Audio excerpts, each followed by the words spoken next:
Jacob, we'll start with you once everyone's ready. Can you even attempt to sum up what you just saw? Again. Can you even attempt to sum up what you just saw? We spoke yesterday about it. We came here with the intention to win the 3 points. I know sometimes it's difficult because of the situation that we have, but we prepare every game to go and beat the opponent. That's what we did today from the very beginning. And we knew the game can navigate in a lot of ways and a lot of scenarios, and we were ready for that. And disappointment because of the 2 points that we dropped at the end, but very proud of the effort and the togetherness that the boys put today. But your players in the huddle at the full-time whistle, what was said? Yeah, we know it's just sometimes it can feel a disappointment, and it's a disappointment in terms of the result. But I think we need to go out of this stadium with the chest up that we put a good performance, and we know what we need to do. We know the solutions every single moment, and they show that they want to play and they want to fight for each other. That's why when we went to I told them that going to our fans, they need to show that, because the fans were very proud of us. Can you even try to explain from a coach's point of view what the last 10 minutes were like? Well, it requires a lot of mental effort from us. I think when you are playing opponents like Arsenal today, opponents that are playing and fighting for the league title, doesn't matter what is the difference. At the end, they always find their way back, because they have very good players, they have talented coaches that they can change into one solution to the other. And we have seen not long ago a team dropping here 3 points or 1 point also, because they lost. They were leading 2-0 and they lost 3-2. And it happened, but I think we also show a little bit in the last that we won at least that point. I know it's a cliche, but does it feel like 2 points dropped given the man of the last 10 minutes? I think it feels like 2 points drop, because I think we stay in our plan. We did what we want to do, and again it's a double feeling: the feeling of dropping 2 points that will help us a lot, but the feeling that we can do it against any opponent. Thank you. Mark. Hi Ruben. Probably one of the best 45 minutes from a Southampton player this season, with Charlie Alcaraz's first half, a goal, assist, goal line clearance. He also got the yellow card there. Was that the reason you took him off? Was he looking a bit leggy towards the end there? Yeah, it was not only his yellow card, was that Kyle Walker-Peters and Romain Perraud, they also got the yellow card in the first half, and they were creating situations into the space with Saka and Martinelli running deep. So we decided to go with a back five. So one centre back was always supporting that action. I think we stopped it in that way. And then it was a decision to make with Carlos. And we know Carlos is a very aggressive player under pressure. And they tend to go down and make the tackle, can cost us to play with 10 games at the rest of the game. And it was a hard decision, but it needed to be made. He scored 25 seconds into the game. However much you prepare for these big games, can anything prepare you for that? What did you think when he scored? I think we just need to continue doing what we have been doing. I think it's too early. You cannot change and you cannot go and drop. You just need to continue doing what you came here to do, and that's what we did. Of course, the quality of the opponent just pushed you a little bit lower, but we tried to be in the game for the 100 minutes that we play.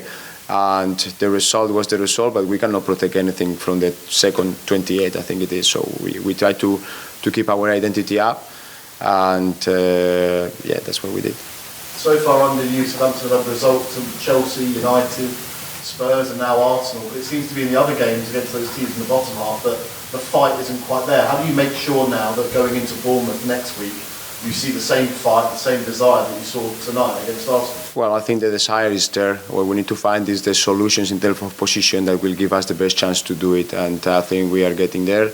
I think the performance that we have in big parts of the games against the bottom, that it was a good performance. If you take the last two, we just need to be more ruthless as we were today in the last third in the finishing action, because if we have the same behavior last game or 3 games ago, we will be talking about something different right now. Thank you.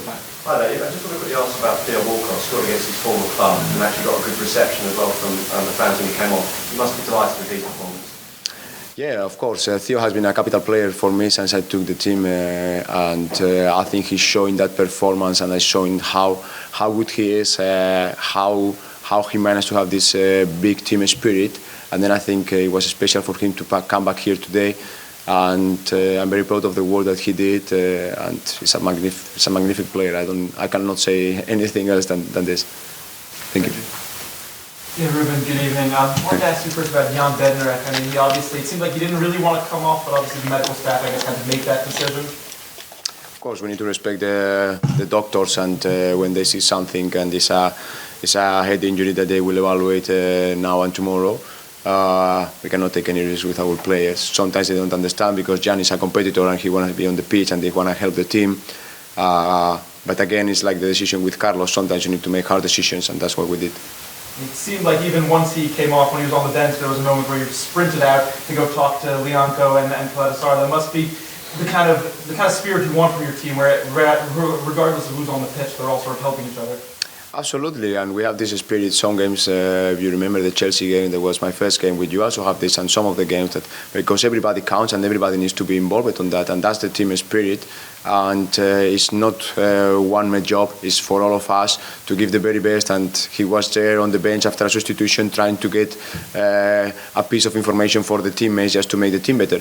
That's the spirit. Sometimes, of course, I count with all the players and with all the staff. Sometimes it's difficult because only 11 can play, and you have not all of them can be substituted, but they need to keep working in that way because that's the only way that we have to change the situation. Just very lastly for me, I mean, I think we all feel it, I'm sure you feel it as well, the players, that tonight was a very emotionally exhausting night. You know, everyone felt a lot of emotions tonight. How do you, I guess, get the players back to a position ahead of Bournemouth where they can take that game as intensely as they took tonight? Because this is going to take a toll. Well, I think we always talk about habits, and our habit is just to review the game tomorrow, talk to them, have a good recovery, have a good day off, and then when they come in the third day, they will go and prepare the next game, and that's what we are going to do. They will have the time for themselves, and then we just go again. It's just about habits and how we work. It's nothing new that we are going to put now together in the season. It's just about let's go and take the very best from today for the next game. With Arsenal going to the league and the points they've dropped recently, do you sense a vulnerability, a nervousness about them that you could exploit? To be honest with you, I was so focused in my team that I didn't feel that. I know that the last couple of games they dropped points, and I know the feeling because I had it before, trying to win titles and then dropping points at the end. It's not the best feeling. But to be honest with you, I cannot answer to you the question because I was so focused in my team and myself and to help my boys that I didn't even feel what was going on. You played, obviously, Arsenal and City recently now. Who do you think went for them? Not for me. That question is not for me. I have enough with my situation to think about who's going to be the league title. They are two good teams with two big coaches, with a lot of good players, and yeah, it's just for them. I was going to ask you for your assessment of Arsenal as well, but as you don't want to talk about it, what's your assessment of the relegation battle that you're now in? How it's shaping up? My assessment is I want to be until the very end fighting for it and then make it in the last day and hopefully before. That's my assessment. Thank you. Thank you very much, everyone. Thank you. Thank you.